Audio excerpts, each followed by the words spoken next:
seem like the type of guy that, you have no filter and you kind of believe in a no censorship approach, right? Would you describe yourself that way?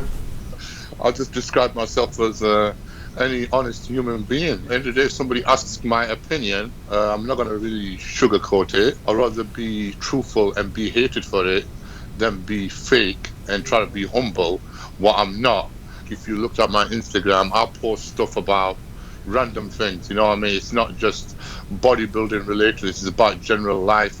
I think, your own personality has to come through as well. Recently, you've been posting some videos of girls and I guess guys doing fake weights, right? Like that was a famous one you did of a girl she was doing like 6-7 plates on each side or something like that. She was doing 6 plates each side and she wasn't even like sweating all.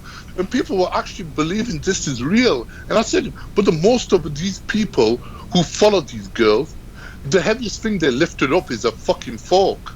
Once you go over 3 plates, squatting, you're going to have strain on your face.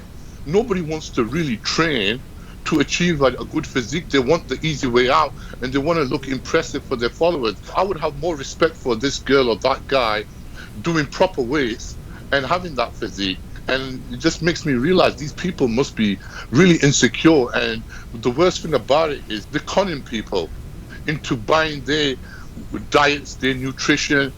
I think the reason only people view it is because if you saw a girl lifting that much or a guy lifting 10 plates aside, you are going to be shocked. You're going to be shocked with disbelief because me, straight away, because I've been grown up in bodybuilding and weightlifting and powerlifting, I know what a good weight is and what is a world record. And these guys are breaking like world records in the fucking gym. Now, do any of those people, like the girl or maybe some other people that you talk about on your social media, do they contact you or send you messages? A lot of their fans have sent me loads of messages, like giving me death threats and that lot. I think half of Brazil wants to kill me, you know what I mean? Listen, I am going to tell the truth. If I see somebody taking the piss out of this sport, what I'm in, and what a lot of people have built up, bodybuilding itself, like, the Mr. Olympia, and it's become a dying sport now. The main reason is a lack of personalities. How much more can you make bodybuilding exciting?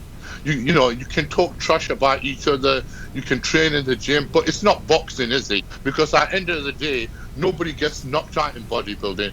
It's a subjective sport where the judges pick the winner. People walk away from the sports either saying, oh, my favorite bodybuilder got ripped off. That's the problem with this sport. It's not transparent. Is there really a solution though? Like for me, like the 212 class should be the 212 class. You shouldn't be able to carb up for a day later and step up on stage 225 pounds.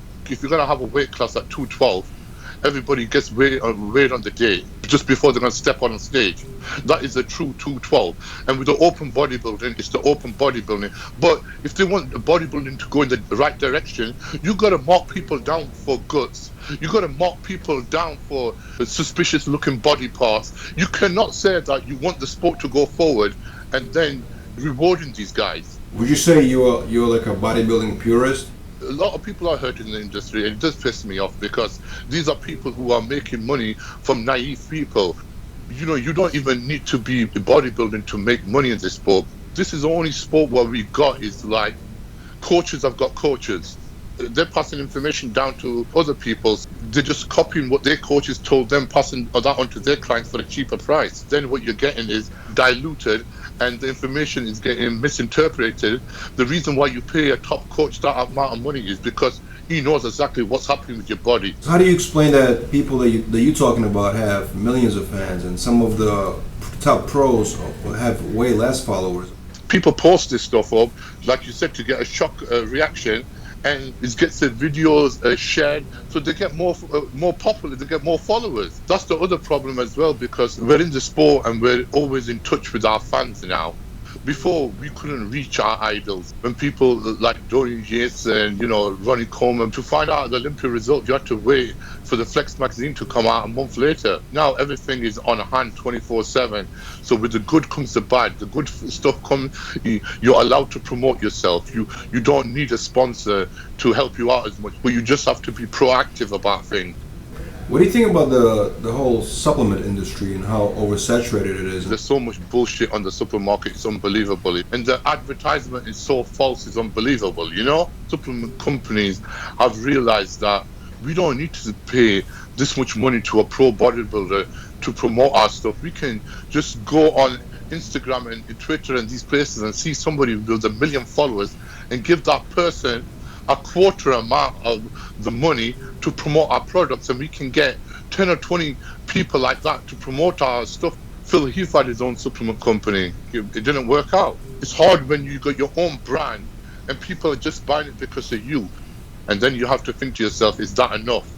I'm sure you work with different supplement companies and different brands. Do you ever feel conflicted representing them? If I was sponsored by any supplement company, I would legitimately say I use them products because I do. I'd rather you spend your money on food than supplements. Where are you with your competitive career, basically, as a bodybuilder? I know you had a few setbacks because you had some injuries you were going through. Yeah, I had my setbacks, and then my father's death. I had some time to reflect on general things, you know what I mean, just sorting out my life and family and getting into terms with losing my father and stuff, you know. I'm at the place now where I'm ready to go for a show later this year or early next year. If I feel like I've lost the passion, I will walk away from the sport. But I haven't lost the passion, and I know that I haven't brought my best on stage.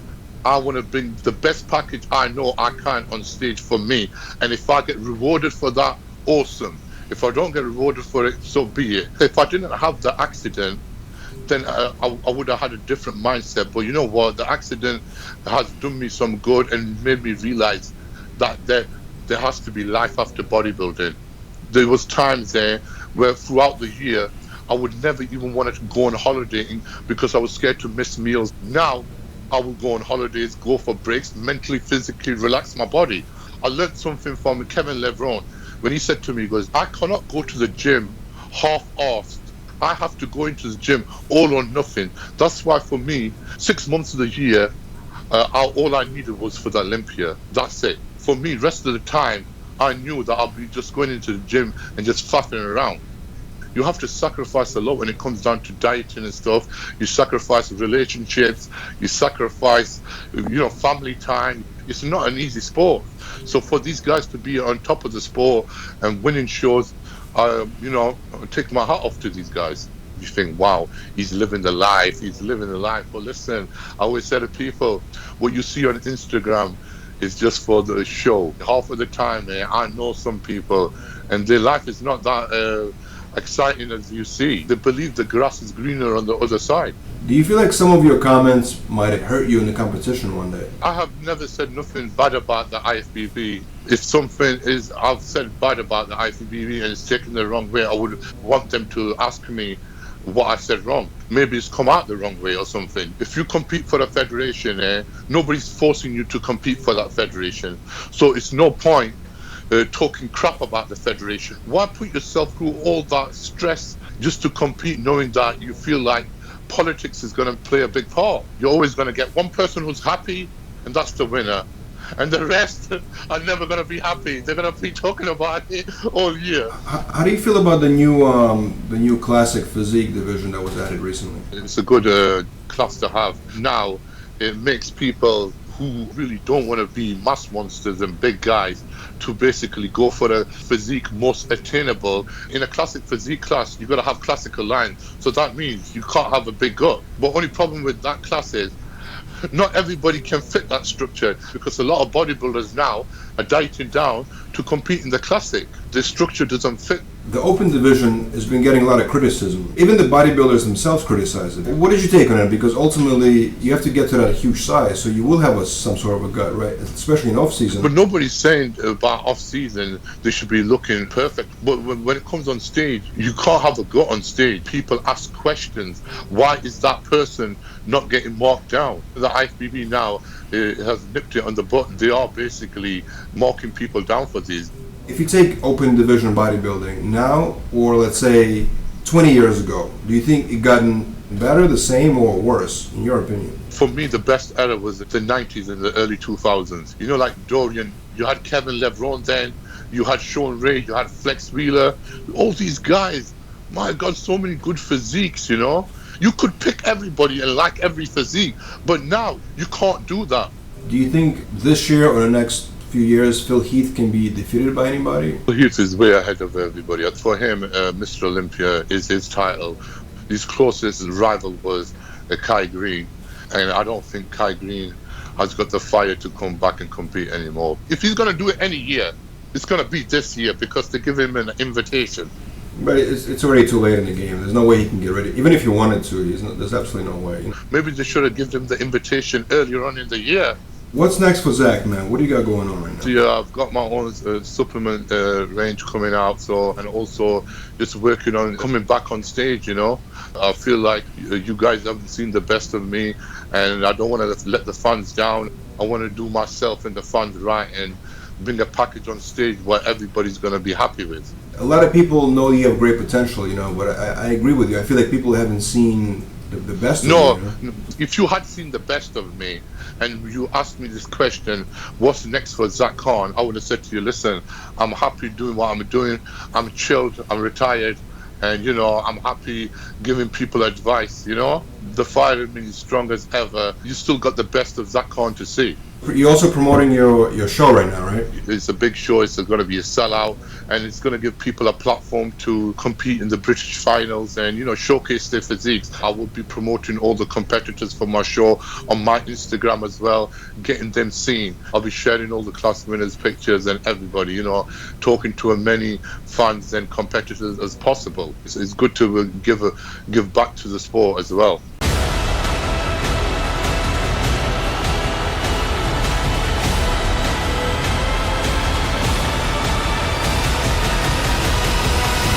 Generation Iron 2.